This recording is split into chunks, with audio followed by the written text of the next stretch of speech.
এই যে চাঁদাবাজিটা, এটা কিন্তু যিনি চাঁদা দেন এবং যিনি চাঁদা নেন উভয়ই কিন্তু গোপন রাখে, এটা ধরা মুশকিল।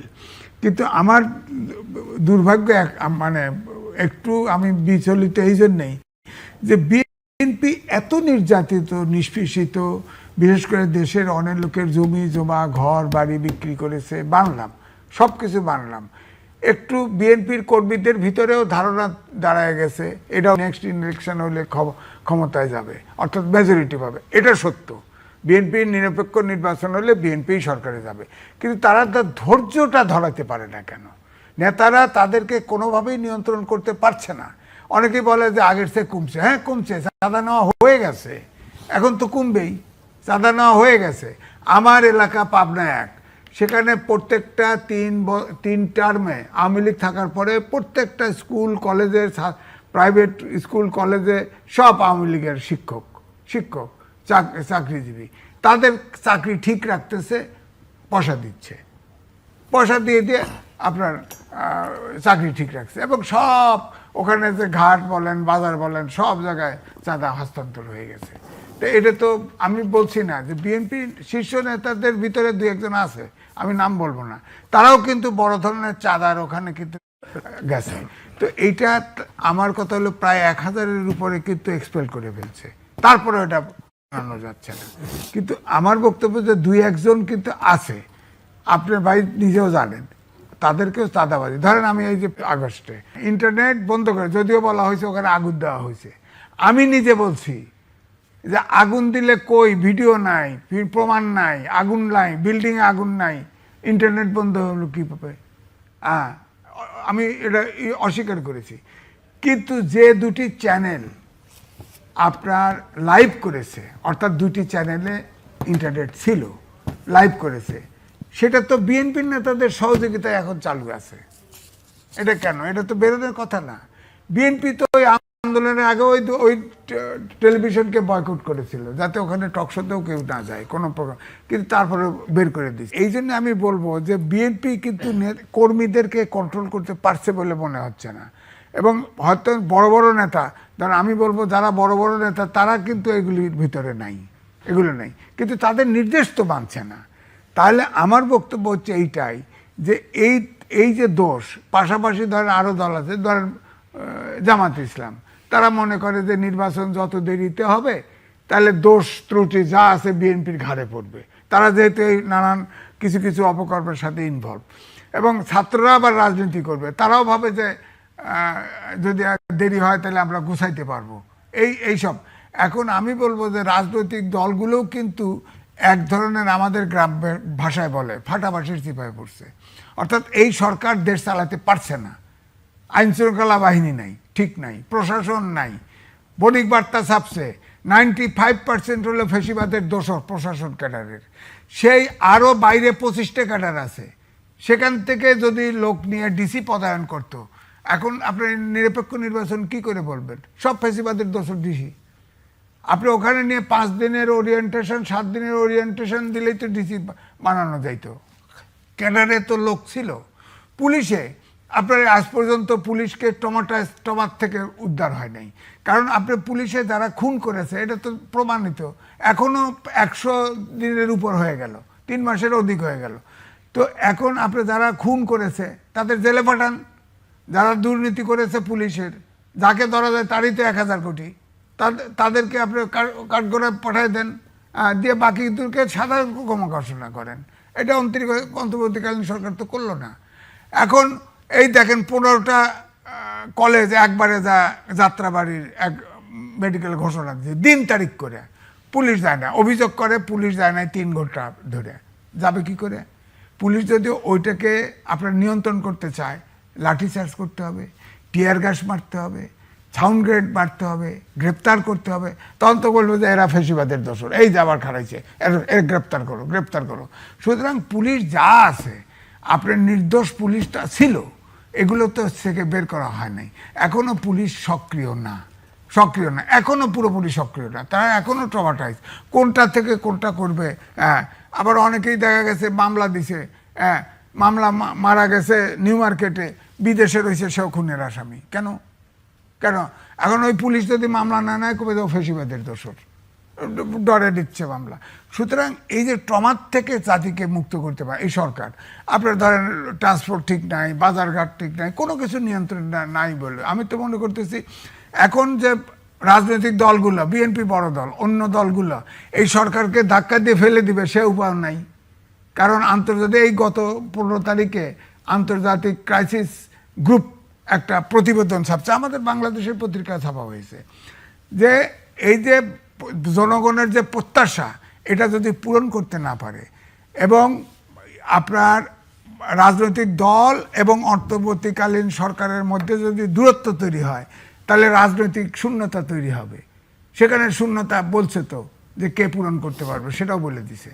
তা আমরা তো সেই জায়গায় এখন দাঁড়িয়ে আছি। এখন তো অলরেডি রাজনৈতিক দলও অন্তর্বর্তীকালীন সরকারকে কিছু কইতে পারতেছে না। হ্যাঁ এদের ধাক্কা দিলেই তো আর এক পার্টি আয়া পড়ে, বুঝছেন না। আবার এরা সরকারও চালাতে পারতেছে না, নির্বাচনের রোড ম্যাপ দেয় না, নির্বাচনের কবে হবে না হবে তার কোনো নির্দিষ্ট নেই, বায়বীয় কথাবার্তা বলে। দেশটা একটা রাজনৈতিক ক্রাইসিসে যেমন আছে এবং শাসন ব্যবস্থা পরিচালনা ব্যবস্থায় চরম দুরবস্থার মধ্যে পড়ে গেছে। এর থেকে বড় দল বিএনপি বলবো, তারপরে ধরেন আওয়ামী লীগ যদি নাই, ধরেন জামাত আসলে, এদের উভয়ই দায়িত্ব। এখন দুইজনই দুই রকম পলিসি, সামনে নির্বাচনে দুই রকম পলিসি নিয়ে আগাচ্ছে। এটা ওনারা হয়তো না বুঝলেও আমরা তো বুঝি। এই নির্বাচনে যদি হবে বাংলাদেশে এবং একটা শক্তিশালী বিরোধী দল না থাকলে বা বিরোধী পক্ষ না থাকলে গণতন্ত্র আসলে শেষ পর্যন্ত টিকিয়ে রাখাই কঠিন হয়ে যায়।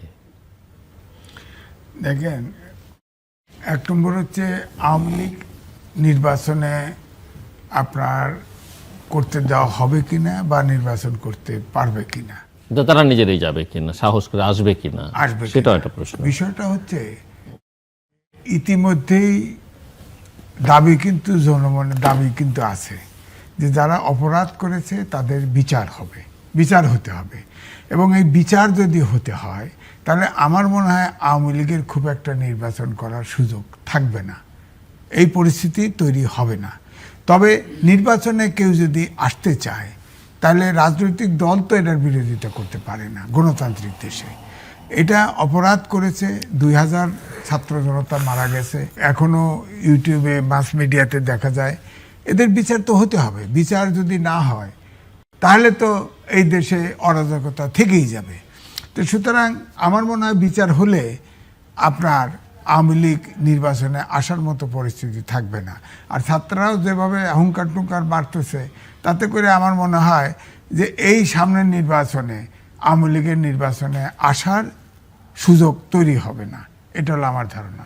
দুই হলো আমার ধারণা এখনই বলতে পারি নির্বাচন যদি নিরপেক্ষ হয় বিএনপি সরকার ফর্ম করবে। তো কথিত ছাত্রদের যে হুঙ্কার সেটা কিন্তু আওয়ামী লীগের দিকে যেমন আছে বিএনপির দিকেও বিরুদ্ধেও কিন্তু হুঙ্কারটা না, এটা আছে না। বিএনপির দিকে বলছে যে এক ফেসিবাদ দ্বারা আর এক ফেসিবাদকে আনবো, এটা বক্তব্য আছে। সেটা বিএনপি নিজেরা রিয়েলাইজ করা উচিত। কারণ মুক্তিযুদ্ধের যে দাবিগুলি ছিল, আমরা বৈষম্যহীন সমাজ চেয়েছি, গণতন্ত্র চেয়েছি, আইনের শাসন, সুশাসন, ছাত্ররাও কিন্তু এইটাই বলছে, তারাও কিন্তু এই দাবিই ফাইনালি করছে। এক দফা যদিও শেষে করছে যে ফেসিবাদ তারাও বিলোপ চাই, কিন্তু মূলত এই দফাগুলি চাইছে বৈষম্যহীন সমাজ। তো আমার বক্তব্য মুক্তিযুদ্ধের যে দাবি, ভাষাগত তারতম্য আছে, দাবি একই। এবং এই ছাত্ররাই কিন্তু এখন দল গঠন করছে এবং তারা বলছে, তারা যেটা বলে এটা একটা রাজনৈতিক পরিপক্ক রাজনীতিবিদের বক্তব্য নয় আমার কাছে মনে হয়। কারণ আমাদের সমাজের মতো করেই ভাবতে হবে। এটা ব্রিটেন নয়, দেশ জাপান নয়, প্রধানমন্ত্রী দুর্নীতির দায়ে আউট কিন্তু সরকার আর দেশ ঠিক আছে। বাংলাদেশে তা হয় না। এই যে ফেসিবাদী শেখ হাসিনা পালায় গেছে, সরকার এত কুতুব দেখলাম, একজনের কোনো সাউন্ড নেই, শব্দ নেই। এটা বাংলাদেশ। আপনি সব আপনার নূতনরা দেশ চালাবে। আমাদের তো অভিজ্ঞতা যে 9 মাসের আর্মস ট্রেনিং দেওয়া মুক্তিযোদ্ধা মিলা জাসদের তৈরি হয়েছিল এবং তারা যুবক, তারা ওয়েল ট্রেন্ড একটা বাহিনী, কিন্তু হঠকারিতার কারণে কিন্তু টিকতে পারে নাই। আর এরা কিন্তু ছাত্ররা স্কুল থেকে শুরু করে ইউনিভার্সিটির ছাত্র অনেকে পড়াশোনা কমপ্লিটও করে নাই, তারা বলছে যে অ্যাজিপ তাদের অনেক ভাষা দেখে মনে হয় যে রাজনৈতিক দলগুলি তাদের কাছে তাদের অবস্থান পরিষ্কার করতে হবে। কেউ যদি ফেসিবাদের পক্ষে কথা বলে বা আওয়ামী লীগের নির্বাচনের কথা বলে, আসার পক্ষে বলে, তাহলে তারা বেঈমান বা রাষ্ট্রদ্রোহী ইত্যাদি ইত্যাদি। তাদেরও সংযত হতে হবে, তারা তো সরকারেরই অংশ। 3 জন উপদেষ্টা আছে না সরকারের ভিতরে, ছাত্ররা এসে রাজনীতি করতেছে, সরকারের 3 জন উপদেষ্টা আছে। সরকারের বাইরে এটা তো প্রমাণ করার তাদের স্কোপ নাই। এই যে ছাত্ররা যে সংগঠন করলো, জনমে একটাই ধারণা হচ্ছে যে এই সরকারের সহযোগিতা নিয়েই তো এটা হচ্ছে, নাহলে 3 জন তো উপদেষ্টা সরকারের মধ্যেই আছে। সুতরাং আমি বলবো যে এখন যে অবস্থায় আছে, যত যাই ঘটুক না কেন, নিরপেক্ষ নির্বাচন যদি এই ধরেন এই যে শেষ পর্যন্ত যে প্রেস সেক্রেটারি বলল সেই সময়ের মধ্যেও হয়, বিএনপি সরকার ফর্ম করবে এবং এই ক্ষেত্রে অপোজিশন হবে জামাত ইসলাম। হ্যাঁ, কতটা শক্তিশালী অপোজিশন হবে জামাত? খুব বেশি শক্তিশালী হবে না। কতটা জামাত যাই বলতেছে, কতটা আসন পেতে পারে বলে জামাত আপনি মনে করেন? এটা তো অ্যাসপারশন না, এটা সাধারণ ভাবে, মানে আওয়ামী লীগ মাঠে থাকলে একটা হবে, আওয়ামী লীগ যদি মাঠে না থাকে চিত্রটা আরেকটা হবে। আপনি কি আওয়ামী লীগকে মাথায় রেখে বলছেন? না, আওয়ামী লীগকে মাথায় রেখে বলছেন, নির্বাচনের বাইরে রেখে। কারণ আওয়ামী লীগ যদি মাথায়, ভোটার তো আছে, ভোট কেন্দ্রে যদি আওয়ামী লীগ আসে, কাউকে না কাউকে তো ভোট দিবে। এও তো হতে পারে যে আওয়ামী লীগের ভোটাররা বিএনপি ঠেকাও। হিস্ট্রি কি বলে, মানে আওয়ামী লীগকে আপনি মনে করেন নিজের থেকে নির্বাচন আসবে না, না আওয়ামী লীগকে ব্যান করে দেওয়া হবে? না, ব্যান করা হয়তো হবে না, ব্যান করবে কেন? তাহলে তো আওয়ামী লীগের ইতিহাস বলে আওয়ামী লীগ যে কোনো পরিস্থিতিতে নির্বাচনে যে কোনো পরিচয়ে যে কোনো ভাবে অংশ নেওয়ার তৈরি করতে চেষ্টা করতে পারে, কিন্তু আওয়ামী লীগের লিডারশিপ তো সব কাছে ঢুকে গেছে ইতিমধ্যেই। এখন যদি আগে বললো না যে আর্মি প্রধান বলেছিল 926 জন সেনানিবাসে আশ্রয় নিয়েছে, 600 এরা গেল কোথায়? এখন তো দেখা যায় যে ভারতের নিউ মার্কেটে ঘুরে বেড়ায়। এই যে এই কয়েকদিন আগে উবায়দুল কাদের পালায় গেল, আপনার হোম অ্যাডভাইজার বলল যে আমরা জানলাম না, জানাইলে আমরা ধরতাম। এটা কোনো উত্তর হলো সরকারের? এটা কোনো উত্তর হলো? সব আওয়ামী লীগের মূল লিডার যারা অর্গানাইজার, তাদেরকে কিন্তু ঠিকই দেশ ছেড়ে পালাতে সুযোগ করে দেওয়া হয়েছে। কারণ এটা কি সরকারের পক্ষ থেকে বলা হয়েছে? অপোজিশন ধরছে এই সরকারকে, এই লোকগুলো গেল কোথায়? তাদের নাম কি আমরা জানি? নামও তো জানি না। সুতরাং এই জন্যই বলছি যে এই সরকারের ভিতরে এবং সমাজে এখনো ফেসিবাদের দোষর সর্বত্র বিদ্যমান। সুতরাং আওয়ামী লীগ যে ধরেন নামে বেনামে ইলেকশন করবে না, অথবা না করলো, ধরেন তারা সরকার ফর্ম করতে পারবে না করলো, তাহলে হয়তো যে বিএনপির গোসা করে বিএনপিকে ক্ষমতা আসতে দেবো না, ঠিক আছে জামাতকেই ভোট দেবো, এও তো হইতে পারে। আবার এও হইতে পারে যে না, জামাত সারা জীবন করছি রাজাকার, আশা করে ভোট দিও না, আচ্ছা বিএনপিরই দিয়ে দাও।